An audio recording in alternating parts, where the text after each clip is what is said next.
역대하 20장 14절부터 30절에 있는 말씀으로 큐티인 제목은 여호와의 구원을 보라입니다. 여호사밧이 다윗의 처음 길로 행하고 오직 하나님께 구하며 계명대로 행할 때는 하나님이 그와 함께 하시며 모든 나라가 여호사밧을 두려워했습니다. 그러나 아합 가문과 혼인관계를 맺고 악한 자를 돕고 하나님을 미워하는 자들을 사랑하자 이제는 여호사밧이 모압 연합군을 두려워합니다. 하나님은 우리에게 닥친 근심과 걱정, 두려운 일을 통해 우리의 얼굴을 하나님께로 향하게 하십니다. 그리고 우리가 그동안 무엇을 따르고 살아했는지 자신을 돌아보게 하시죠. 그리스도인은 어떤 두려운 사건에서도 여호와께로 낯을 향하여 믿음의 공동체와 함께 하나님의 구원을 간절히 구해야 합니다. 우리가 감당할 수 없는 환난을 겪을 때 악한 길에서 떠나 스스로 낮추고 하나님 앞에 서서 부르짖으면 그 기도에 귀를 기울이서 우리를 구원하십니다. 가장 호소력 있는 기도는 하나님이 어떤 분이신지 잘 알면서 하는 기도입니다. 응답받는 기도의 비결은 하나님 약속의 말씀을 붙들고 하는 기도죠. 세상을 향한 나의 바람과 확신이 아닌 언약의 말씀을 의지하고 그 말씀대로 부르짖는 기도를 하나님은 결코 외면하지 않고 신실하게 응답하십니다. 악하고 부당한 일을 겪을 때 우리를 체휼하고 도와주실 분은 오직 하나님 한 분뿐이십니다. 날마다 하나님의 말씀 앞에 서서 나의 연약함을 고백하고 불쌍히 여겨주시길 간구하는 것이 하나님의 도우심을 받는 비결입니다. 오늘은 하나님의 영이 아하시엘을 통해 여호사밧 왕과 백성에게 하나님의 구원을 말씀해 주십니다. 이에 여호사밧은 하나님을 신뢰하며 노래와 찬송으로 백성과 행진합니다. 하나님은 모든 적이 서로를 치고 죽게 하심으로 유다의 큰 승리를 안겨주시죠. 또한 주변의 모든 나라를 두렵게 하심으로 유다의 평강마저도 허락하십니다. 첫째는 여호와가 함께 하리라입니다. 14절부터 15절입니다. 여호와의 영이 회중 가운데에서 레위 사람 야하시엘에게 임하셨으니 그는 아삽 자손 마따냐의 현손이요 여이엘의 정손이요 브나냐의 손자요 스가랴의 아들이더라. 야하시엘이 이르되 온 유다와 예루살렘 주민과 여호사밧 왕이여 들을지어다. 여호와께서 이같이 너희에게 말씀하시기를 너희는 이 큰 무리로 말미암아 두려워하거나 놀라지 말라. 이 전쟁은 너희에게 속한 것이 아니요 하나님께 속한 것이니라. 엄청난 연합군의 침략 앞에서 어찌할 바를 모르다가 주님만을 바라보며 기도하는 여호사밧에게 하나님이 야하시엘을 통해서 응답하십니다. 야하시엘에게 여호와의 영이 임하였다고 합니다. 아사 왕 시대 때 아사랴라고 하는 사람에게 여호와의 영이 임하여 아사의 계획을 이끈 적이 있죠.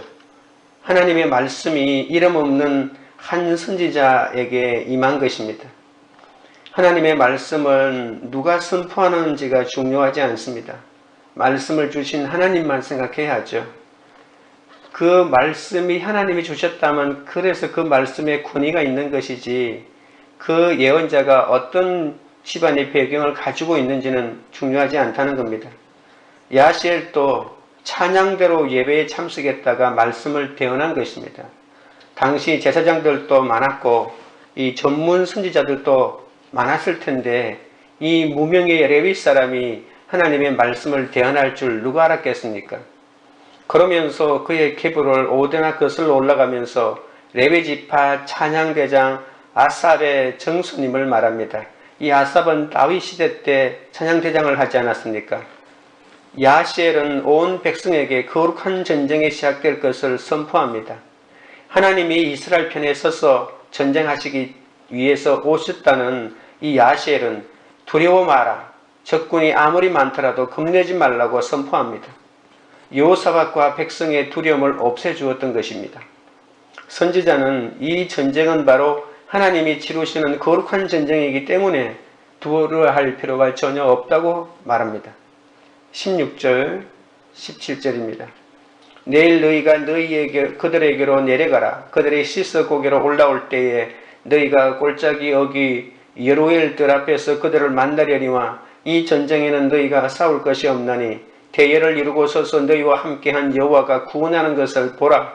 유다와 예루살렘아 너희는 두려워하지 말며 놀라지 말고 내일 그들을 맞서 나가라.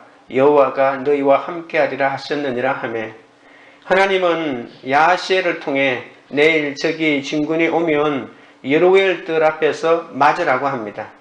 적군은 시스고기로 올라온다고 적의 이동 경로와 만나는 장소까지 정확하게 알려줍니다.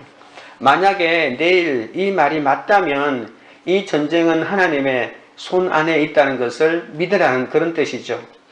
적군이 예루살렘 근처까지 진군해 온 급박한 순간이기도 합니다. 하나님은 유다가 적군을 상대할 필요가 없음을 다시 강조합니다. 왕과 백성들은 여호와께서 가져다 주는 승리를 즐기기만 하면 된다는 말이죠. 그러면서 적군을 두려워하지 말고 하나님의 함께 하심을 믿고 맞서 나가라고 합니다. 하나님은 이번엔 어떤 군사 준비도 하지 말고 오직 주께서 적군을 어떻게 물리치시는가만 지켜보라고 하니 참 쉬운 것 같지만 또 쉽지 않은 것이기도 합니다. 이 말씀을 따른다는 것은 여호사밧과 백성들 편에서는 엄청난 모험 아니겠습니까? 뭔가 하나라도 더 전략과 전술과 그리고 전쟁 대비를 해야 되는데 아무런 준비 없이 나갔다가 만약에 잘못되면 누가 책임을 질까요? 하나님의 말씀을 어떤 의심도 없이 믿는 자들만이 그분의 기적을 체험할 수가 있지 않습니까? 최고의 기도는 내가 아무것도 할 수 없음을 깨닫고 오직 주께 맡기는 것입니다. 이는 약속하신 말씀대로 구원을 이루실 하나님을 신뢰하는 것이죠. 그런데 만약에 이 약속의 말씀을 신뢰하지 못한다면 이러한 하나님의 역사를 경험하기가 힘들 겁니다. 18절부터 19절입니다. 여호사밧이 몸을 굽혀 얼굴을 땅에 대니 온 유다와 예루살렘 주민들도 여호와 앞에 엎드려 여호와께 경배하고 그핫 자손과 고라 자손에게 속한 레위 사람들은 서서 심히 큰 소리로 이스라엘 하나님 여호와를 찬송하니라. 야하시엘의 말씀을 받은 여호사밧은 그 자리에서 엎드려 경배합니다. 하나님이 이스라엘 편에 서서 적들을 물리치시려고 오신다는 말씀을 받은 백성이 함께 하나님을 찬양하고 경배하는 것 외에 무엇을 더 할 수가 있겠습니까? 평생 여호와를 경외하고 그분만을 바라보며 살아왔던 여호사밧이기 때문에 더욱더 이 말씀을 듣고 감격에 찬 경배를 드릴 수 있었던 것이죠. 이 야하시엘의 한 말에 대해서 의심했다거나 이런 것은 없습니다. 또한 여호사밧의 경배와 찬양은 하나님이 말씀하신 대로 될 것이라고 하는 확신과 믿음의 표현이기도 하죠. 다음 날까지 기다렸다가 하나님의 말씀이 조금이라도 이루어질 징조가 있는 것을 보고 경배한 것이 아닌 것이 중요합니다. 말씀을 받는 그 순간 주저함 없이 아멘으로 경배드리고 있는 것이죠. 예루살렘에 모여든 유다 백성들도 함께 그 자리에 엎드려 여호와께 감사기도를 드린다는 것이 감격스럽지 않습니까? 이런 이스라엘의 모습은 우리도 따라해야 합니다. 예배는 지켜보는 것이 아니라 내가 행동하는 것입니다. 그핫 자손과 고라 자손들로 구성된 찬양대는 목소리를 높여 하나님을 찬양합니다. 그핫의 자손들과 고라 자손들은 대체로 이 문지기 역할을 하지 않았습니까? 그러나 많은 시편을 남긴 것으로 보면 성가대로도 봉사했다고 짐작할 수 있고 오히려 나중에는 이 성가대를 차지하는 이 중요한 역할을 맡았다고도 볼 수가 있습니다.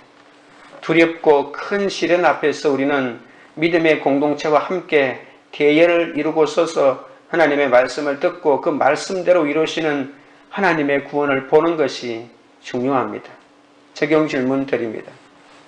하나님이 두려워하지 말라고 하심에도 내가 여전히 두려워하는 것은 무엇입니까?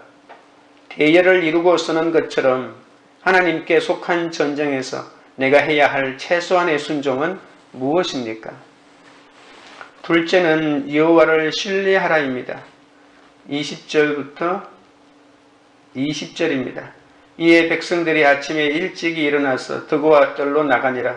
나갈 때에 여호사밧이 서서 이르되 유다와 예루살렘 주민들아 내 말을 들을지어다. 너희는 너희 하나님 여호와를 신뢰하라. 그리하면 견고히 서리라. 그의 선지자들을 신뢰하라. 그리하면 형통하리라 하고 여호사밧과 백성은 오직 하나님을 신뢰하기에 치밀한 작전과 군대나 무기를 준비하지 않습니다. 오히려 하나님을 위한 감사의 노래와 찬송을 준비하여 행진합니다. 이미 하나님이 구원을 말씀하셨기 때문이잖아요. 드디어 결전의 날이 밝았습니다. 유다 백성과 함께 아침 일찍 전쟁터로 나간 여호사밧은 그들 앞에 서서 여호와를 신뢰하라고 소리 외쳐 부릅니다. 우리는 하나님을 믿어야만 흔들리지 않습니다. 주님께서 보내신 선지자들을 신뢰해야 반드시 이길 수 있지 않겠습니까? 말씀이 없는데 어떻게 승리하겠습니까?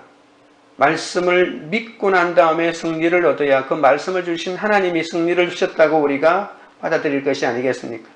여호사밧은 엄청난 확신으로 선포합니다. 의지만 하더라도 어떻게 할 바를 알지 못했지 않았습니까? 그런데 무엇이 이렇게 확신에 찬 사람으로 변화시켰을까요? 바로 첫날 야시엘을 통해 주신 하나님의 말씀 때문입니다. 하나님이 이 전쟁을 직접 싸우실 것이라는 말씀을 듣고 여호사밧이 완전히 믿음의 사람으로 회복되었습니다. 우리는 이 세상 그 무엇을 의지하거나 믿어서는 안 됩니다. 오직 하나님만 의지해야 합니다. 하나님을 믿을 때만 흔들리지 않습니다. 주 우리의 하나님을 믿어야만 흔들리지 않는다는 이 말은 바로 영적 시력을 말합니다. 신앙의 높은 전망대 위에서 우리 주 하나님을 전적으로 믿는 영적 시력이 있어야 승리할 수 있다는 것입니다. 20장 20절이지 않습니까? 그래서 우리가 시력이 2.0이라고 하는 것이 시력이 굉장히 좋은 것을 말하는데 20장 20절 그래 시력 2.0을 기억하시면 바로 이 20장 20절은 바로 영적 시력을 말하는 것이라고 생각할 수 있습니다. 21절입니다. 백성과 더불어 의논하고 노래하는 자들을 택하여 거룩한 예복을 입히고 군대 앞에서 행진하며 여호와를 찬송하여 이르기를 여호와께 감사하세 그의 인자하심이 영원하도다 하게 하셨더니 여호사밧은 하나님에 대한 신뢰와 확신을 행동으로 옮깁니다. 백성들의 동의를 얻은 후에 전쟁터로 나가는 군대에 성가복을 입히고 찬양대를 앞세운다는 것입니다. 전쟁은 주님이 하실 것이니 유다 백성들은 그저 지키만 보고 하나님이 안겨주실 승리를 절기라고 하신 말씀을 그대로 믿고 행동에 옮긴 것이죠. 전쟁터에 나가서 승리를 얻었을 때 찬양하는 것은 어려운 것이 아니지만 아예 전쟁터에 나가는 군대의 제일 앞부분에 성가복을 입힌 성가대를 세운다는 것이 상상이나 할 수 있습니까?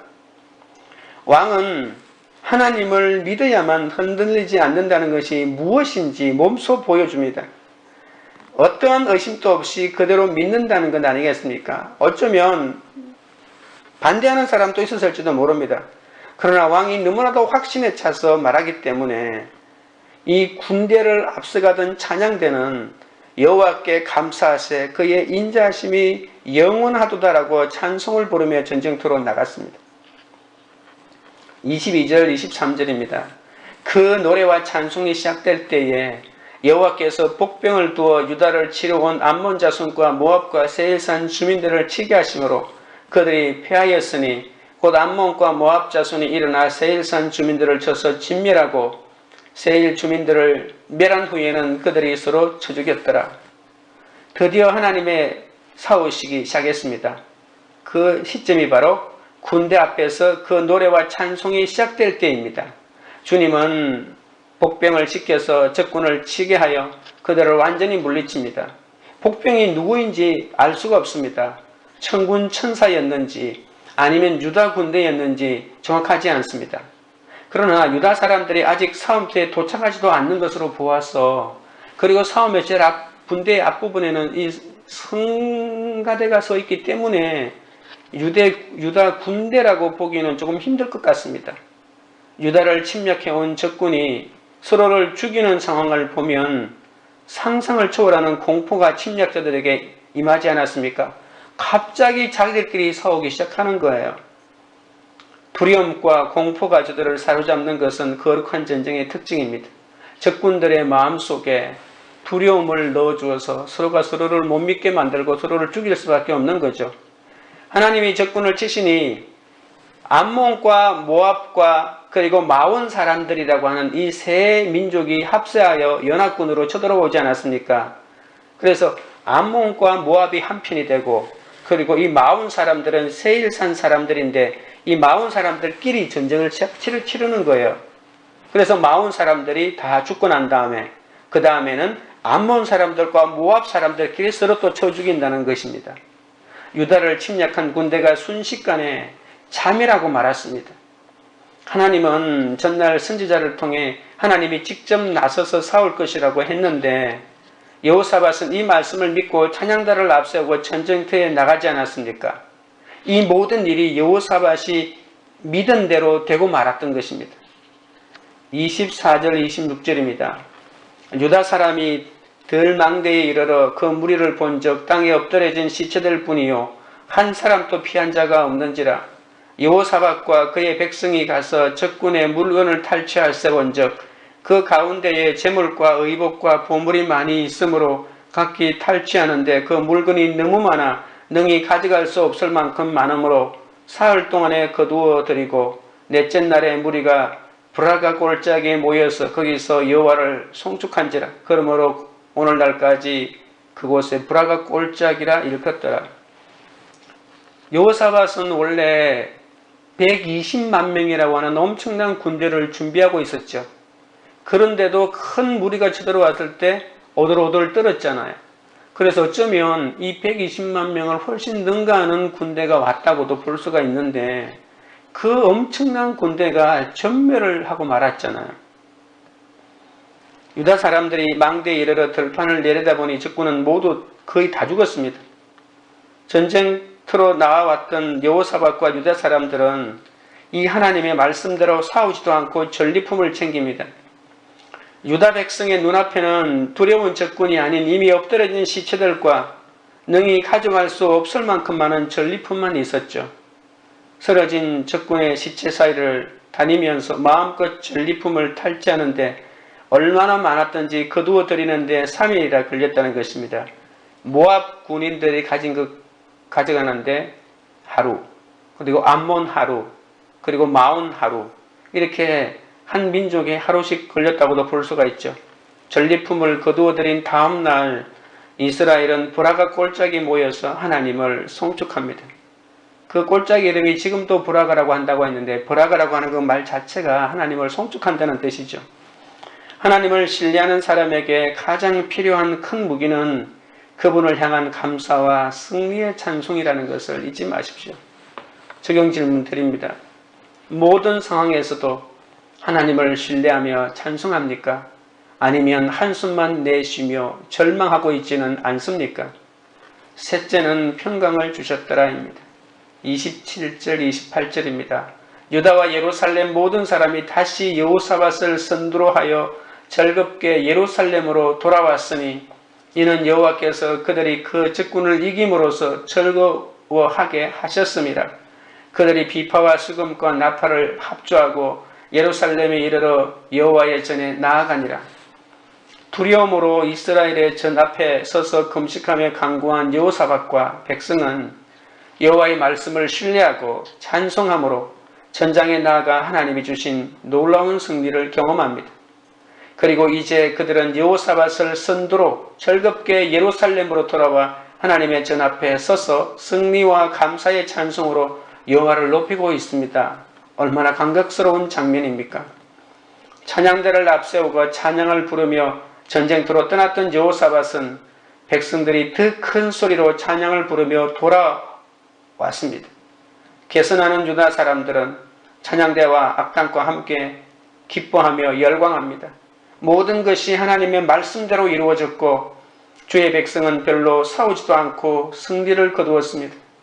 전쟁에서 승리하고 돌아온 여호사밧과 백성들은 적들의 침략 소식을 처음 듣고 어찌할 바 모르고 금식하며 기도했던 바로 그곳에 다시 있었던 것입니다. 장소는 같은 곳이지만 며칠 전과 완전히 다른 분위기 아닙니까? 주의 백성은 하나님의 신실하심에 감격했고 하나님이 자신들의 기도를 들어주신 것에 더 감격했습니다. 29절 30절입니다. 이방 모든 나라가 여호와께서 이스라엘의 적군을 치셨다함을 듣고 하나님을 두려워함으로 여호사밧의 나라가 태평하였으니 이는 그의 하나님이 사방에서 그들에게 평강을 주셨음이었더라. 하나님이 유다를 침략한 모압과 암몬과 마온 자손들을 물리치신 일은 유다가 이 전쟁에서 승리한 것 이상의 효과를 발휘합니다. 주변 국가들이 이 소식을 듣고 하나님을 두려워하기 시작했습니다.